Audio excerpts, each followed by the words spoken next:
Hello, everyone. Welcome to another episode of Into the Hive Mind. We've got another tier list for you guys. You liked the last one so much. Here is the tier list of the army breakdowns of the meta for the remainder of 10th edition, as we now have the new balanced data slate out. And again, this is the last balanced data slate of 10th edition. So figured we'd go through and we'd do army by army in a tier list. However, I want to, this is a Tyranid channel, so we're going to do this from the Tyranid perspective. So it might be slightly different than other tier lists that you have seen around, which is fine because there's a million of them. So let's spice it up a little bit. We're going to look at this again from the Tyranid perspective. So in the top column, we have the Destroyers. These are the armies that really just Tyranids cannot beat 9 times out of 10, because as you go up against them, they just meet that stat check that Tyranids tend to offer, and they just pick up your entire army, and there's not a lot you can do about it. So this is going to include a bunch of armies that have just that skyrocketing damage potential and can just do what Tyranids are trying to do, but way better. Then we have the uphill battle. These are just the really solid armies that are difficult for us to go into and might counter our tricks, anything like that. Fun game. This is a fun, balanced game. These guys are, you should be expecting to win about half the time, and they should be some really close games. Then we have our tasty food. Just whatever it is about the Tyranids works against these armies, and you actually might have a slightly easier time playing against these lists. And then, of course, we have the baby seals. Sorry, but we're going clubbing. And yeah, this is you should win this game 9 times out of 10. So without further ado, let's jump on in.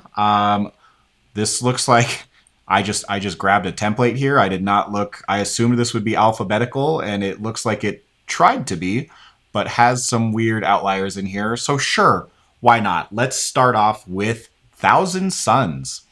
So Thousand Suns is actually, I'm going to put them here, and then I'm going to explain why. So Thousand Suns is a fun game that is actually pretty close, and this is because Tyranids are actually okay against all the mortal wounds that Thousand Suns put out.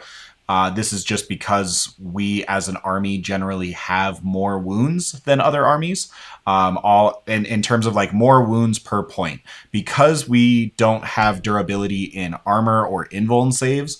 A lot of our durability comes from having high toughness values and more wounds than other armies.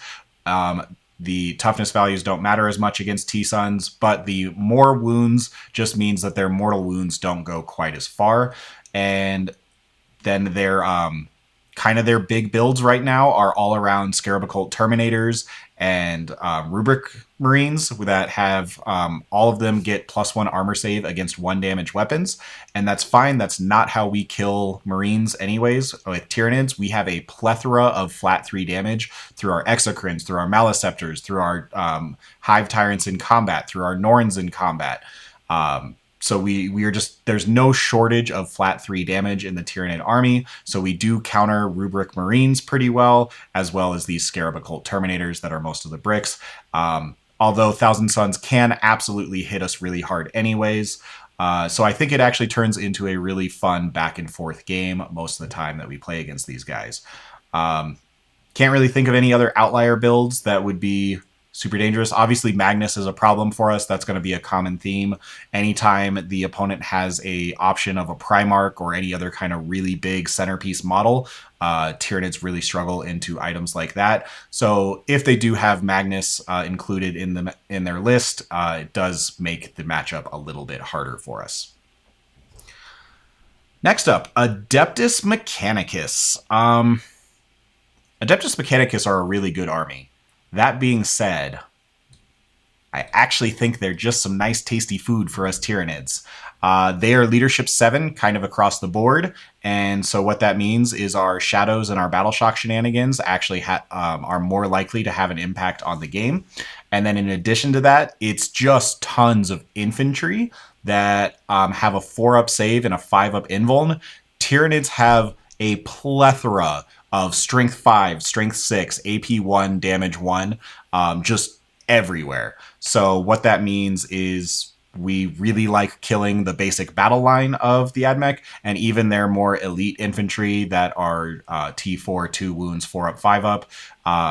Our lack of AP is not a problem into this army because they all have a 4 up save, 5 up invuln. So we actually get to use our volume of attacks that into most armies are not that great, but because again, our volume of attacks are like, here's this unit with 30 attacks at 611. Here's Pyrovores with 3d6 plus 3 at 611 twin linked. All of these weapons are actually super effective into AdMech. And then in return, a lot of their damage that they do into us, aside from the las cannon chickens, which are now pretty high in points, it's actually really difficult for the AdMech to get their point value because it's 275 points for 3 las cannons. And sure, they will absolutely obliterate and pick up one of our monsters. And then we sit there and say, cool, but that guy was 140 points. So we actually just kind of win the trade war into AdMech, which is crazy because they are super efficient and super good at trading. But I play both of these armies, and I do have to say it is actually Tyranid favored, in my opinion. That being said, AdMech overall in the meta is a better army than Tyranids, but in this particular matchup, they actually are just kind of some nice, squishy, tasty food. Moving on, Aeldar. So these guys have obviously seen a lot of nerfs lately.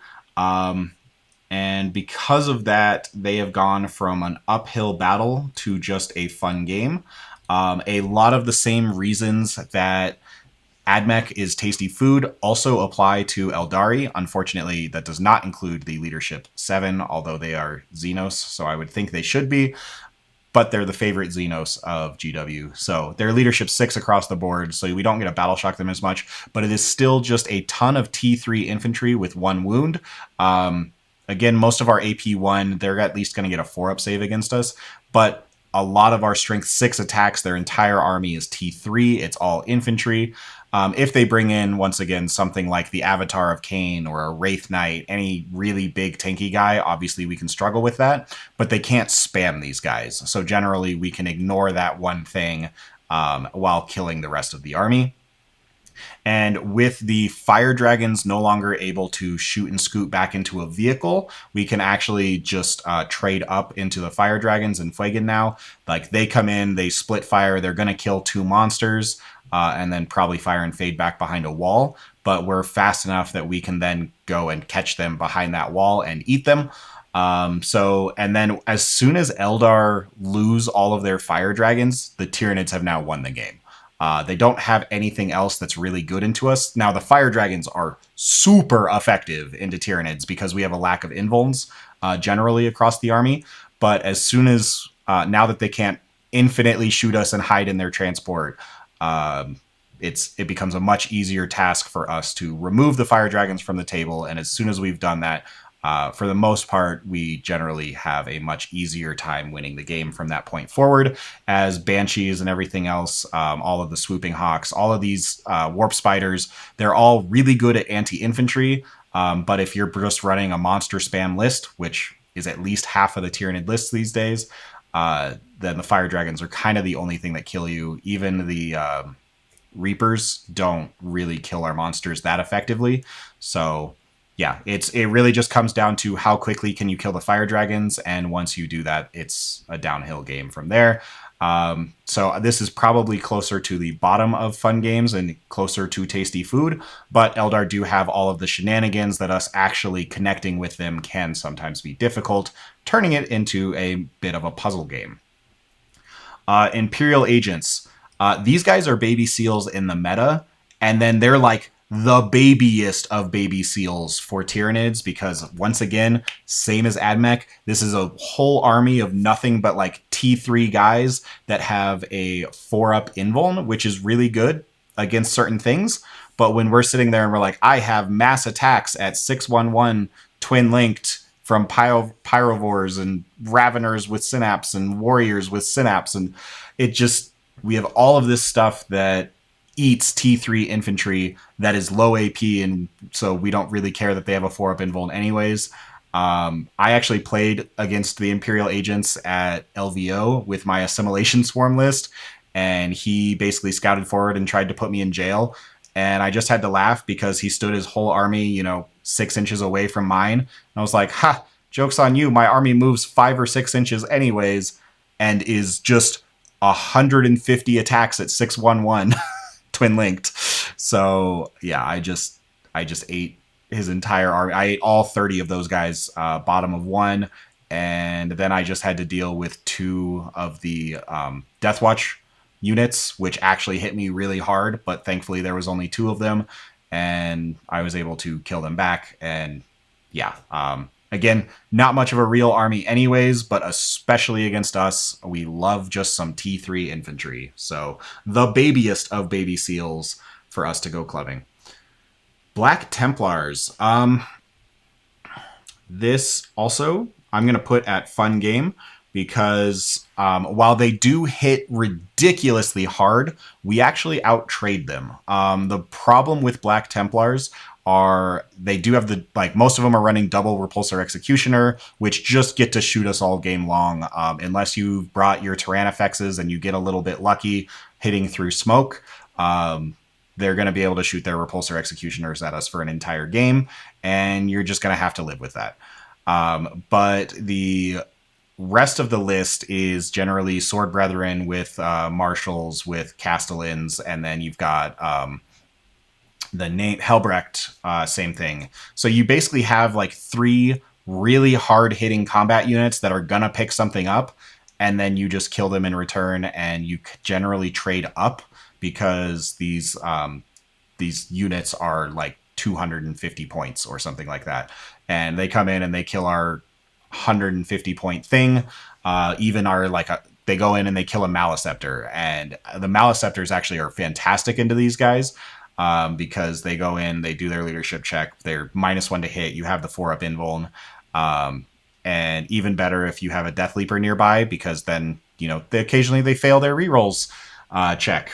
So yeah, basically, you have to basically win the trading war into these guys, which can be difficult sometimes, but generally it turns into a kind of a balanced game where we can out-trade them, and you just have to score enough points in the meantime that even if you end up losing the material war, you can win the point war in the long run.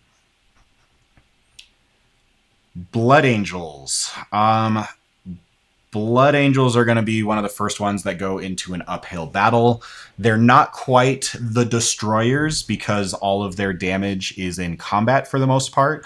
And because of that, we can screen them at least a little bit. It is definitely an uphill battle, though. Their damage output is absolutely insane. They do have -1 damage with Lamarties and the Death Company.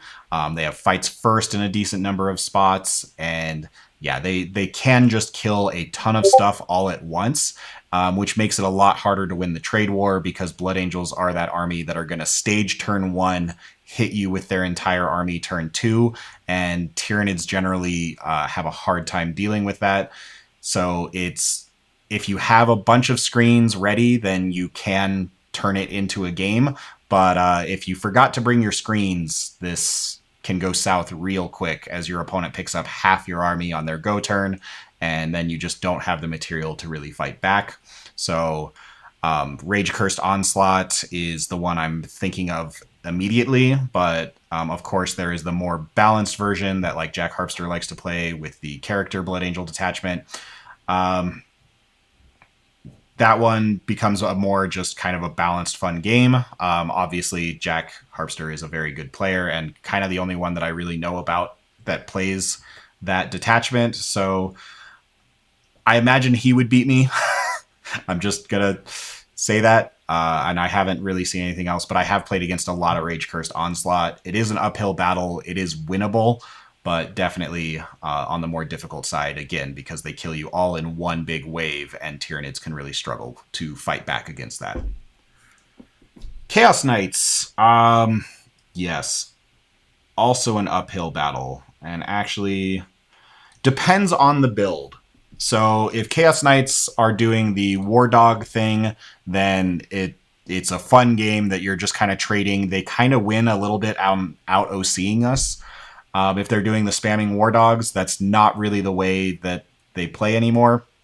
But if that is the game, It's almost an uphill battle even against the War Dogs. If it's the big knights with like all the Gatling guns, we actually survive the Gatling gun shooting better than most armies, but we can't kill them back is the problem. And they're OC10. It's really hard to, once again, win that OC war against Chaos Knights. So it is an uphill battle.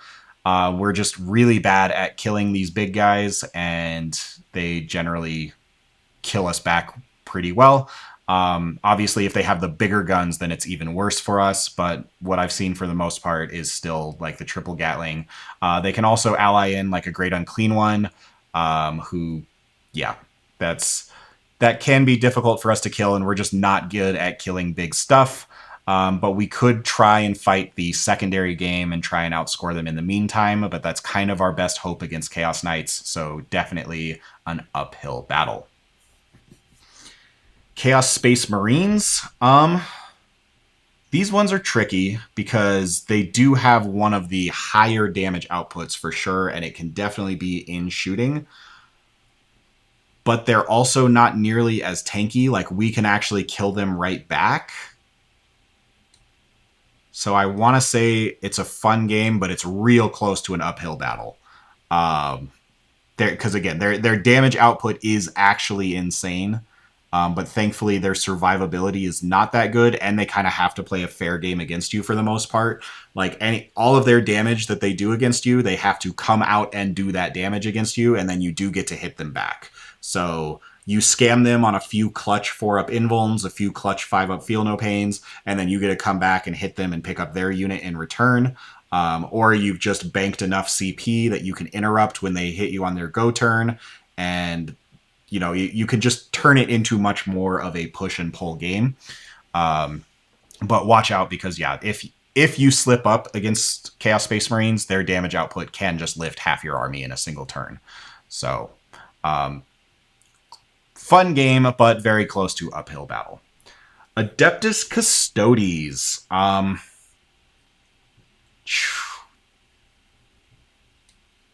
Yeah, these guys are tasty food. Even in their current build, which is the triple Land Raider, that is a harder form of Custodes than most of their lists for us, because we're really bad at cracking Land Raiders. But man, do we like those Custodian Guard. A bunch of attacks at AP2, damage 2, we can live for the most part. A 5-man unit is 25 of those attacks. We can actually live 25 hits on like the Maleceptors, the Norns, the Tyrant Guard. All our durable stuff can survive that. And we don't really care about their bolter shooting, double shooting us really at all. This is, again, assuming we're more of a monster mash build, which is generally what Tyranids have been playing.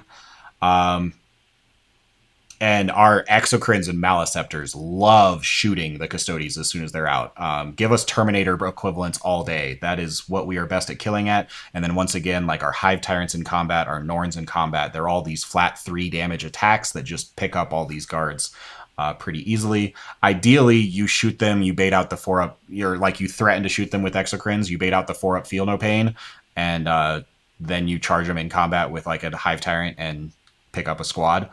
Or at least 4 of the 5 of them. So yeah, tasty food for Adeptus Custodes for the most part. The current version with the Land Raiders is a little harder. You gotta coax them out of their transports and hope that they can't reactive back in. So you might need to throw Swarmlord in with a Vectora to try and basically tell them you're using up all your CP if you want to reactive back into your Land Raider. So they're a lot closer to a fun game with the current Fold Your Piles lists, but Tyranids are actually pretty good at killing Custodes for the most part. Chaos Demons. This is an interesting one. Yeah, kind of a fun game with Chaos Demons, unless you are going pure like Crusher Stampede. If you are just playing Monster Mash, Chaos Demons, that becomes an uphill battle. So if you're playing like just Exocrines, Maleceptors, and like that Crusher Stampede gun line, the then you have Bellicor, who sits there and says, actually, you can't shoot us, and their big monsters kill our big monsters without our big monsters being able to kill them back, and it becomes suddenly a really lopsided battle that is really difficult and very much an uphill battle. But if you're playing a more balanced Tyranid list that has a ton of trash, a bunch of Gaunts, a bunch of Genestealers, a bunch of whatever that just can incidentally chip away at these guys and outscore them while they're bad at killing you, then it's a much more balanced game and is even a little bit favored. If you look at my last tournament run, I went up against 5 Greater Demons, and I was obviously playing a much more balanced list. I just had 2 Hive Tyrants, 2 Norns, and the rest of the list was infantry. And the guy was like, I can't kill all of this. I don't even stand a chance. And I mean, he wasn't wrong. That game was 98-31. It was it was kind of a blowout. But yeah, if you are playing Crusher Stampede or like just Gunline monster nids, then this is a bad matchup for you. But otherwise, as long as you're bringing a balanced Tyranid list, Chaos Demons is a fun game. Dark Angels. Dark Angels are an uphill battle. This is for multiple reasons. Deathwing Knights are much more difficult for us to kill. We do not like -1 damage at all. We really like those Terminator profiles because we have flat 3 damage. The Deathwing Knights, just having a Terminator profile with -1 damage and access to Armor of Contempt hurts a lot. And then the Lion just gets to rampage on us.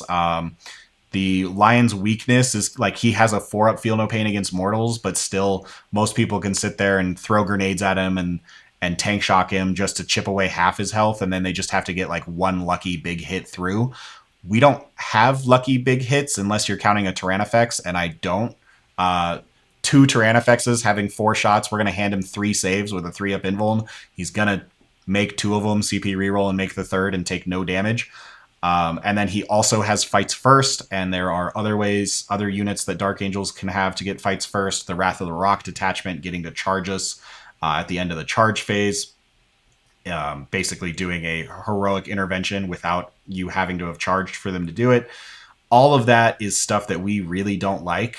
That being said, they're still more fair about it than most armies. Like, they are just a stat check.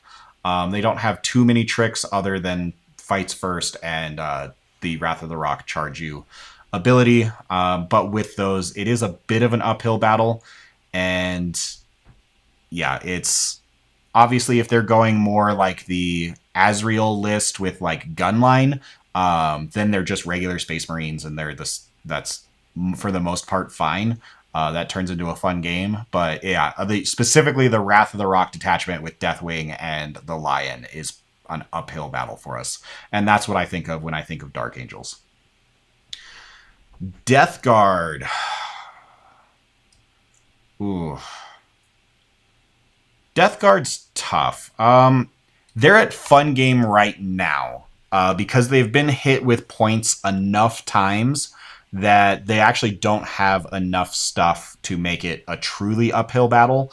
But their contagions are super good into us. -1 save is really effective because we don't have invulns on most of our stuff, which makes their lethality just utterly insane. They can pick up our entire army easily. I went up against Death Guard up in Portland, and the game was not close. I was playing triple Norn with Crusher Stampede, and they were playing the Mortarian's Hammer. And literally 1 unit of Plague Marines got out of the Rhino to get reroll hits, or to get the reroll wounds.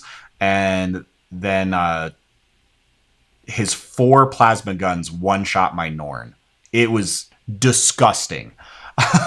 So he had full rerolls to hit, full rerolls to wound, lethal sustained crit 5s, and yeah, 4 plasma guns with 8 shots.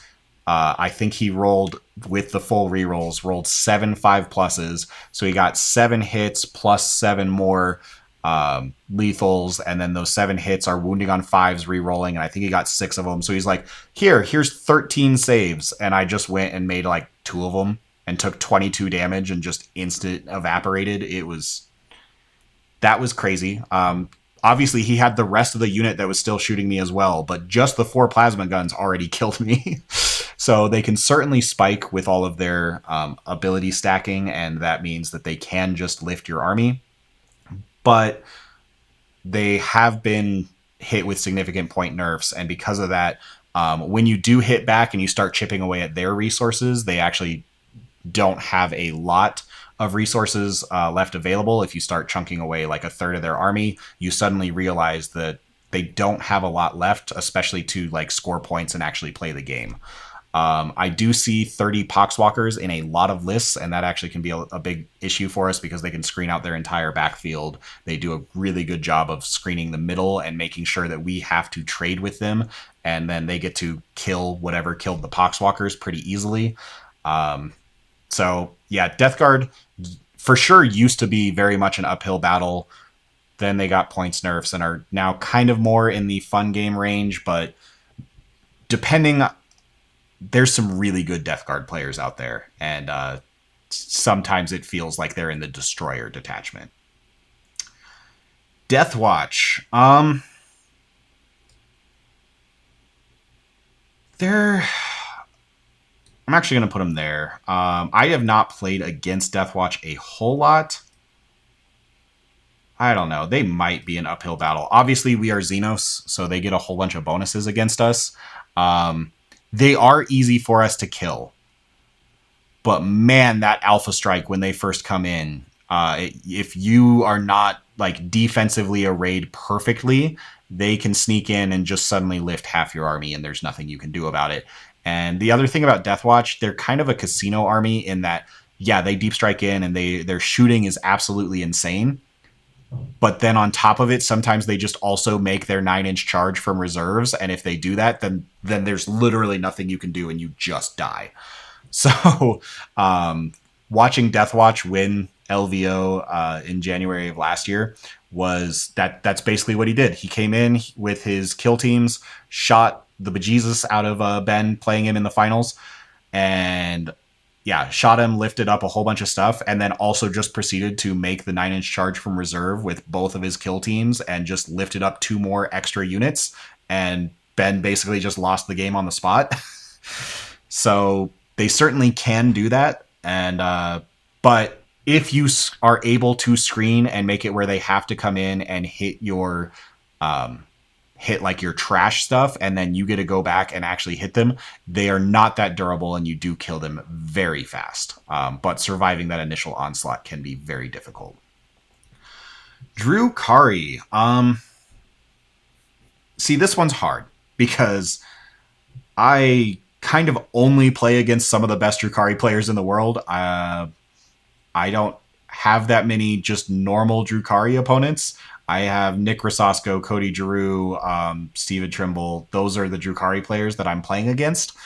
And I know you guys are going to say Skari. I have not played against Skari, but I've met him. He's a lovely guy. I just have not played against him. But so, yeah, so to me, Drukhari is an insane army. I understand they could be difficult to play, and they are squishy elves. So they do have that tasty food aspect. Yeah,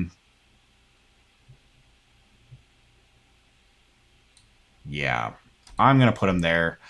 So they are pretty easy for us to kill, but they just have so much stuff. They win that trade war all the time because they just have so many units. Like 24 units to your 13. Like generally Tyranids have between 10 and 14 unit activations. Drukhari literally have 24 to like 28. It is disgusting how many units they have, and they can just absolutely trade up every single time because every single unit is 40 to 80 points. So you do kill them. You kill them super easy, but they're fast enough that they get to pick the engagements, and so you just have to play a super cagey game against them. However, if you play just Monster Mash like Crusher Stampede, the Drukhari right now are mostly anti-infantry, and then they just have the Scourge units to kill monsters, and if their Scourge units just happen to whiff, you just instant kill them. Especially if you're Crusher Stampede and you can auto-explode. Drukhari also really, really don't like that. Because again, they're just tons and tons of trash units everywhere. And if they're charging in and one of your monsters auto explodes and picks up half of 2 different squads just because, then that does, yeah, Drukhari really don't like Crusher Stampede. So, but if you're playing a more balanced game, then you got to play smart. But Crusher Stampede can sometimes just run over Drukhari. Genestealer Cults. I mean, guys, this is still T3, T4 infantry for the most part. Yeah, there's a lot of them. Yeah, they keep coming back.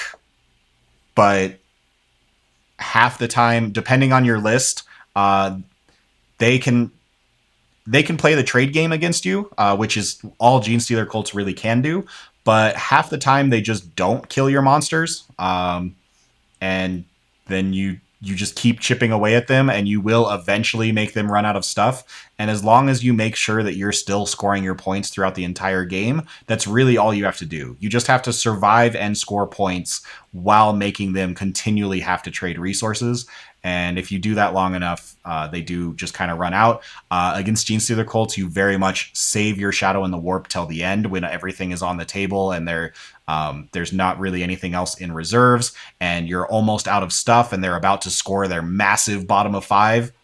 That's when you pop Shadows and suddenly just take away their comeback potential. Because generally, what I've noticed is that you're 20 points up against Genestealer Cults, and then they're looking at getting a 25-point bottom of 5. You pop Shadows and you turn it into 15, and you win by 5. I will say, super fun games against Genestealer Cult. Almost every game I've played against them has been like within that 10-point range.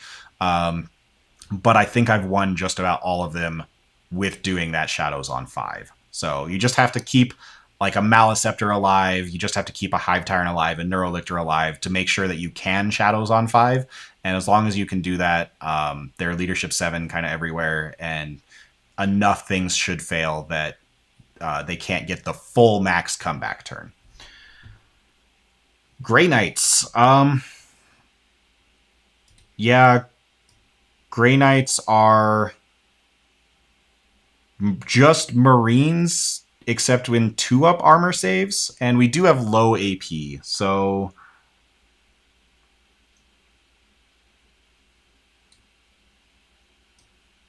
no, they're not worse than Black Templars. The 2-up armor save can scam us sometimes, but if I remember right, they do not have access to Armor of Contempt. So because of that, they're basically just Marines that don't have to pay the CP for Armor of Contempt, and they are just really expensive Marines. Their damage output is decent, but not insane. Yeah, it just turns into we can outtrade them probably because we just have more stuff. They certainly kill what they attack against us, unless you are a T11 monster. They do struggle against those. The Grandmaster Dread Knights have to make the charge to kill the big guys, and sometimes they just fail their charges. Turns into just kind of a fun back and forth game. Generally, I think this is slightly Tyranid favored because they do struggle to kill the big monsters, and any whiff at any point and you get to hit them back can be devastating.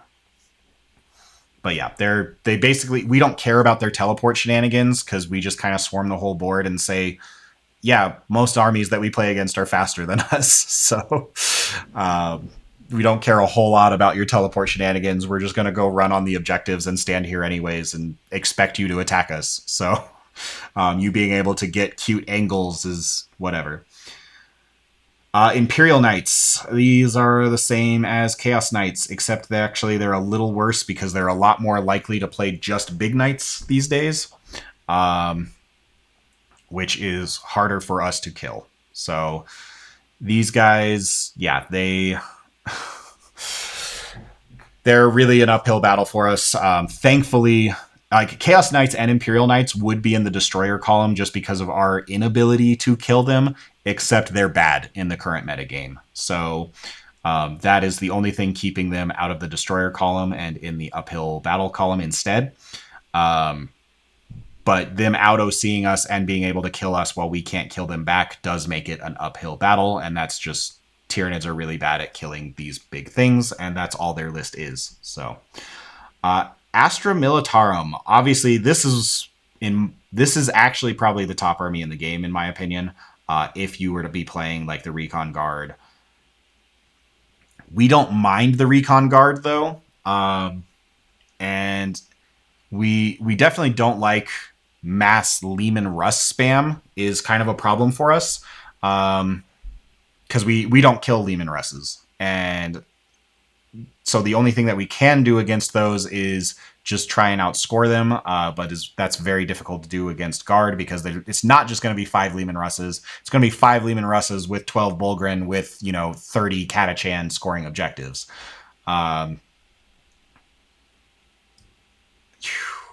So the only reason that these guys are not in Destroyers, because they out-trade us, they out-move us, they out-OC us, they out-damage us. They literally beat us in every single aspect of the game. But the one advantage that we have that keeps them from staying in this column and makes this game actually playable is Shadow in the Warp. If you play this game correctly, the Shadow in the Warp is devastating to Astra Militarum almost every single time. So let me walk you through how to beat a Guard list. Because basically what it's going to be, they're going to have 1 to 2 big Bulgrin units. They're going to have like 4 infantry squads to go get them their points. They're going to have a Tempestus Scion squad that deep strikes in and picks up something really big. And they're going to have either 2 big Rogel Dorns and like an auxiliary tank, or it's going to be like 3 Lehman Russes. The trick here is you hide turn 1. You go and kill their scoring pieces turn 2. So any of the 2 like 10-man infantry squads that came out turn 2 or turn 1 for them to score their secondaries, you go kill those guys while you shove your entire army into the middle of the table. You then take the Guard gun line to the face for a turn, and it's going to feel real bad. You're going to lose like 800 points of your army, and it's going to feel awful and like you're about to lose. But you take that remaining 1,000 points that's in the middle of the table, you have just your Biovore on your home, and you just keep shoving, and you put it right into the Guard's deployment zone, and you do some amount of damage, but it's not a lot. You maybe kill a tank, you maybe kill 4 of the 6 Bulgrin of that squad that you charged, and it is going to feel super bad.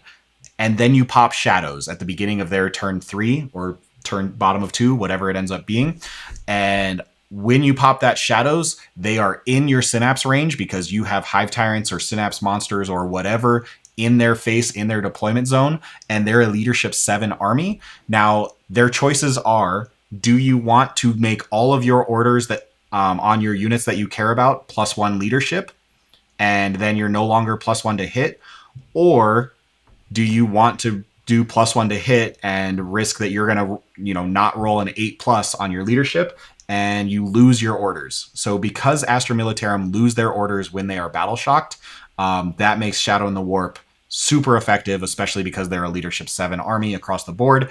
Obviously, if you have a Neuro Tyrant, then this is even more effective. I have not been playing a Neuro Tyrant lately, and just having Swarmlord in my opponent's face doing a Vect Aura and a Synapse for Shadows generally is enough. And if 2 of their 3 big damage dealing tanks fail this Battle Shock check, which is kind of the average if they're needing an 8 or more, then all of a sudden their damage output just becomes almost nothing for a turn. And all of a sudden you realize, wow, these guys actually aren't killing me that much. And now we're playing the game on the edge of their deployment zone and you're scoring and they're not. They will eventually kill you. Because then, turn 3, sure, they don't do a whole lot. You get to hit them one more time, and that's your big, damage turn then, is when everything is battle shocked. Hopefully you have, 1 Neurolictor that can run in and give you +1 to wound. And then you just kind of start killing all of their stuff, and hopefully you kill enough that it takes them another turn and a half to fully remove you. And at that point, you have now scored more points than them, and you win the game barely. That has been my plan, and it has worked several times in a row. I have been able to keep doing it. it is an uphill battle. Like, obviously, if your opponent just happens to make all of their leadership 8+ tests anyways, then you're obviously in trouble. But as far as I've seen, that is the plan. It has worked more often than not in my games against Astra Militarum. So, because of that, it is just an uphill battle. It is not, an impossible destroyer list. Next up is Necrons. So obviously these guys are the big boogeyman. They're also not really... I'm not going to put them in destroyers yet because their damage output, while intense, is not enough that it just lifts our entire army. Instead, they are very difficult for us to kill. Obviously, we're just not killing C'tans. So C'tan spam, we're not killing them, they're killing us, and you're going to have to out-OC them and score points the entire time. Hopefully you brought a lot of Gaunts, or Norns. You could go either end of the OC extreme spectrum because C'tan generally do not one-shot a Norn, and they generally do not one-shot a 20-man Gaunt unit.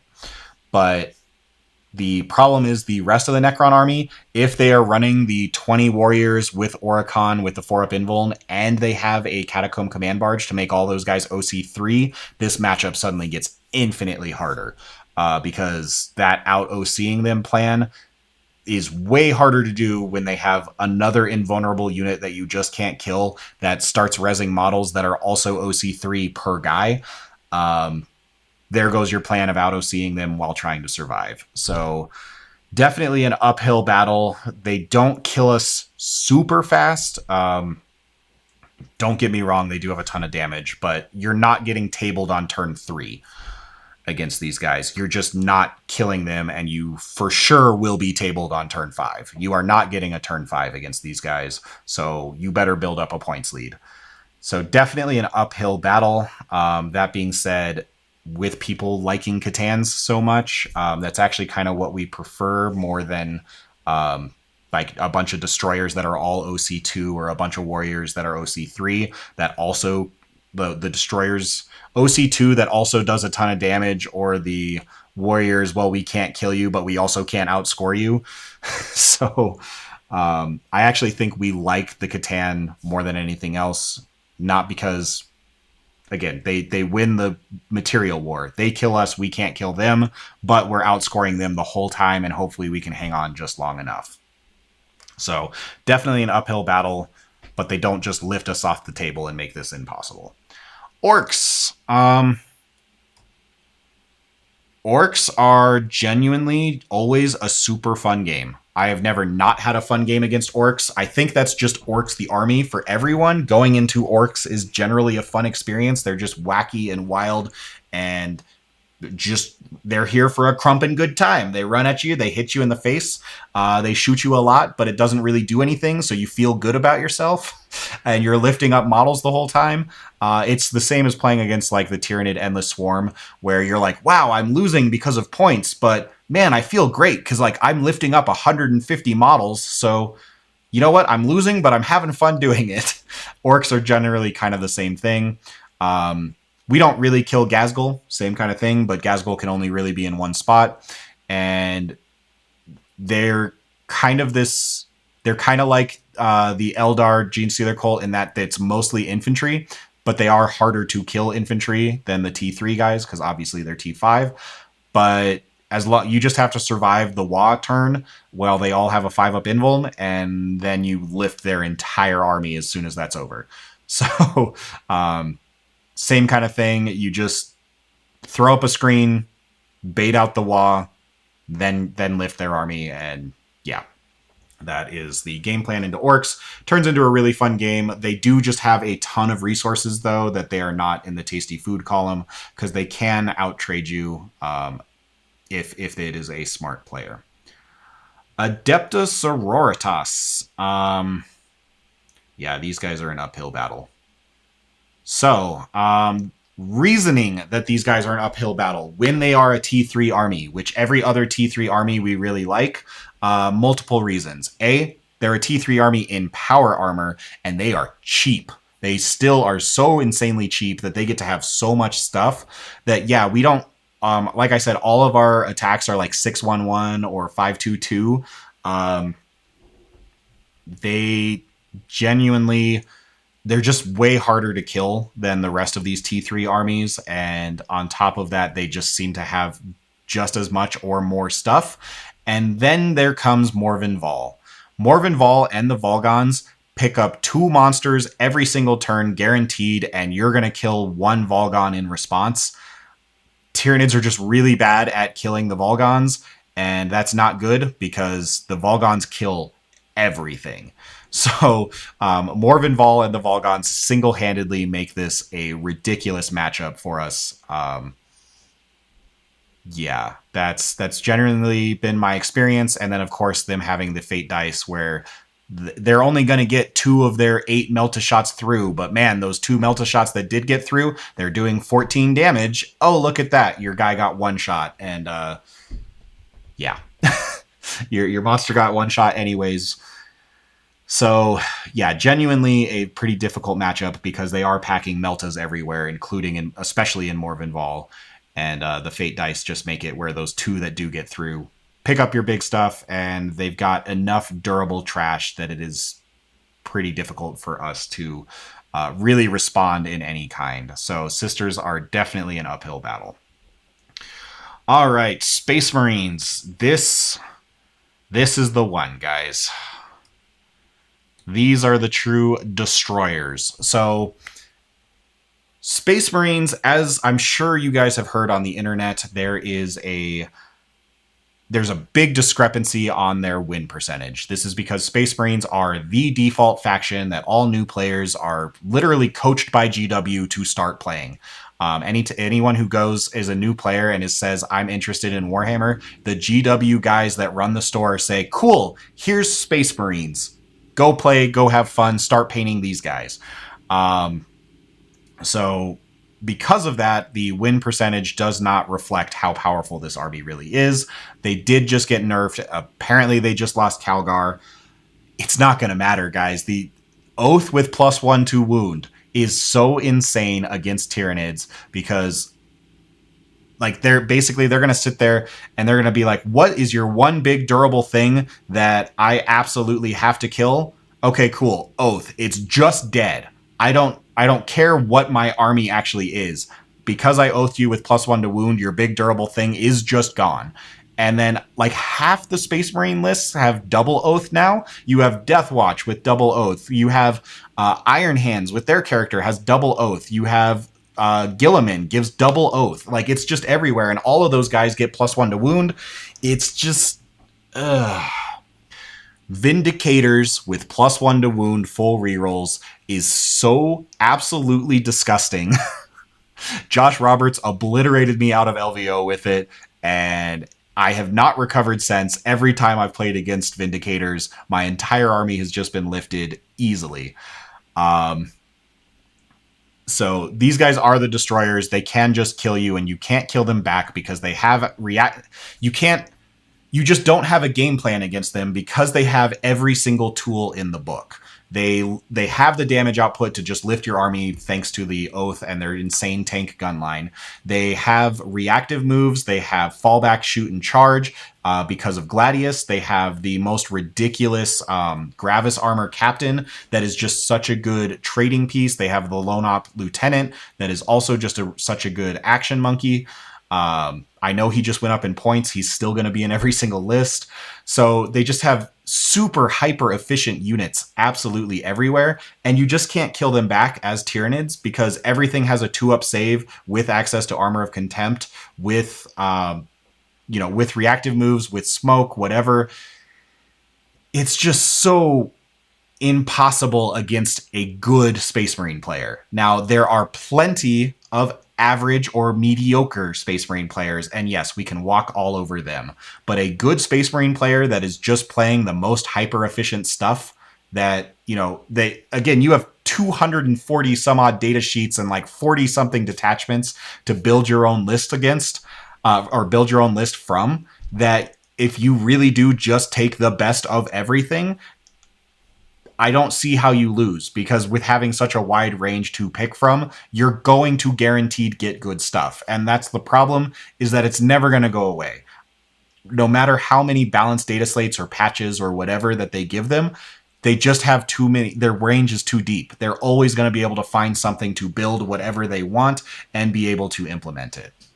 So with that, the really, really good Space Marine players are basically impossible for Tyranids to beat, because they just lift your army and there's nothing you can do about it. You can't even hurt them back while they're doing it. And sure, you can try and outscore them, but you're not going to fast enough because you're tabled by turn 3.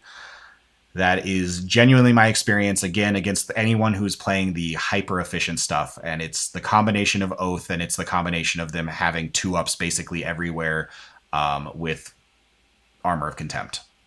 So anyways, rant over. Space Marines are in that Destroyer faction. This is genuinely Ultramarines.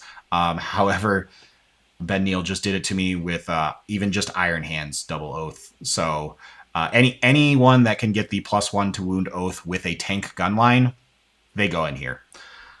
Space Wolves. They do not have +1 to wound Oath. That makes them considerably easier.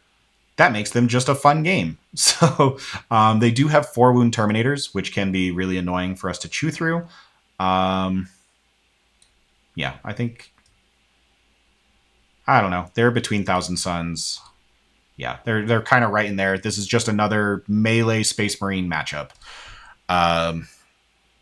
We're okay facing Space Wolves because they don't have +1 to wound Oath. Instead, they get to play fair games, and yeah, we can just play a regular game against Space Wolves. They kill us, we kill them back, and it's okay because yeah, they also don't have 2-up armor AOC everywhere. They can with the 1 Terminator brick, but that's okay. It's not a Terminator brick plus a bunch of tanks that are also 2-up saves. Next, we have Tau. Yeah, these guys, they're close to Destroyers. They definitely, if they're playing Montka Tau, they can just lift up your entire army. The caveat here is if you are running like just T11, they do struggle against that. If they're playing Retaliation Cadre, then they go to Strength 11. But generally, they're playing Mont Ka, and they're relying on those lethal hits. But man, these guys can just kill you fast. However, they are also a Leadership 7 army that loses their marker lights as soon as you battle shock them, which means this game is possible.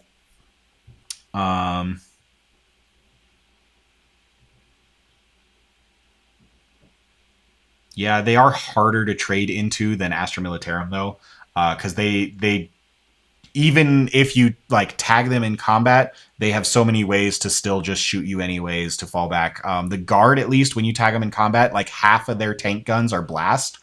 And so then they don't get to shoot you nearly as efficiently. The Tau still shoot you basically just as efficiently, even while in combat. So that does make the matchup a little bit harder. But yeah,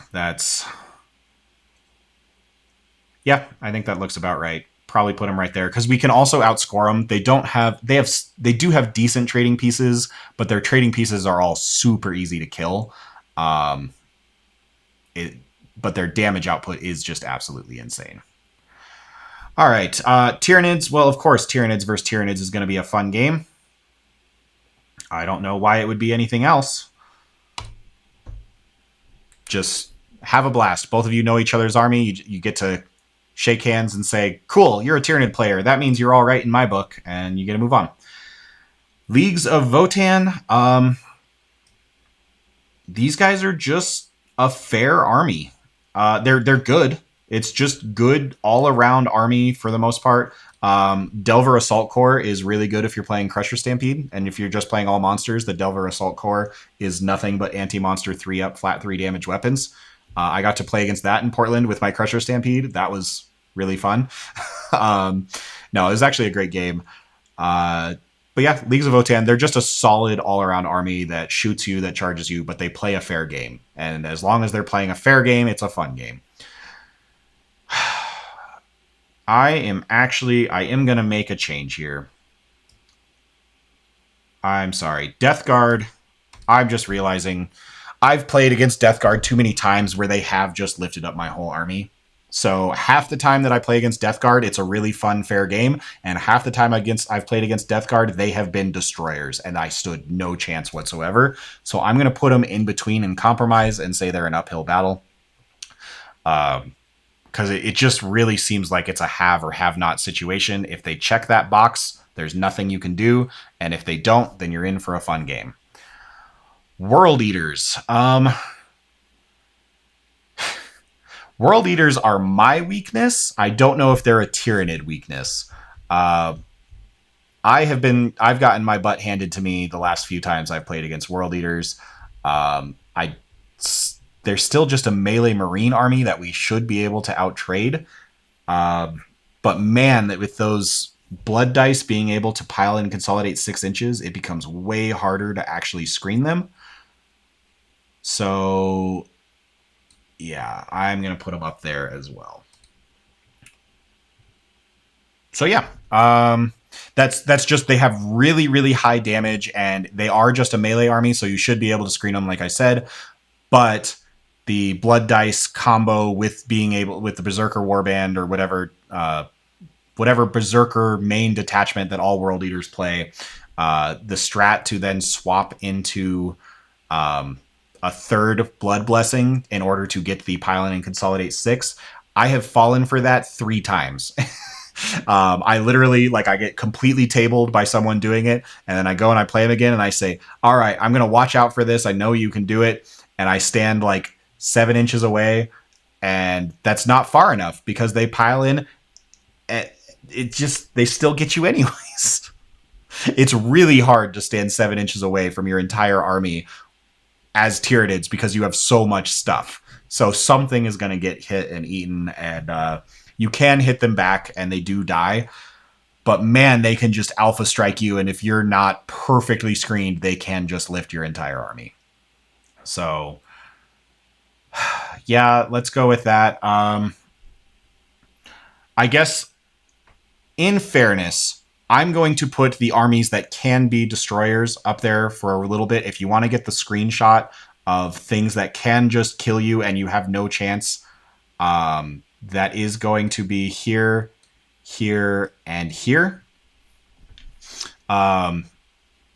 These armies can just have the stat check that just lift your whole army if you're not prepared for it and you're not screening appropriately. You just suddenly are tabled by turn 3, and there's nothing you can do about it.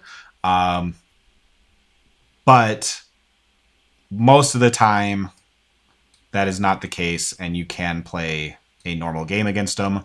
But I will say that those are the armies that I have had absolute blowouts against. So go ahead, take your screenshots if you want to, but I think this is it for the Tyranid, current state of the meta for Tyranids right now. As long as you don't run into top-of-the-line Space Marines with Vindicators with +1 to Wound Oath and 2-up armor saves across the entire board, then you're good. There's plenty of uphill battles. So don't get me wrong. Tyranids are certainly, there's way more uphill battles than tasty food. That's for sure. But conveniently, some of these, both of these are kind of considered A-tier armies right now. And we actually do go really well into them. And there's plenty of other A-tier armies that are just fun games for us. But, and thankfully, some of these uphill battles, such as Knights, you're probably not going to run into at a tournament anymore. And I never see Deathwatch. I keep seeing them win events, but I never play against them. And yeah, so that's what I think. Let me know your thoughts. I'm sure there are plenty of hot takes in here that you guys are going to think I'm absolutely insane about, but that's the fun of YouTube. You guys get to tell me how wrong I am. So looking forward to your opinions, looking forward to hearing from you guys, and I will catch you all next time on Into the Hive Mind.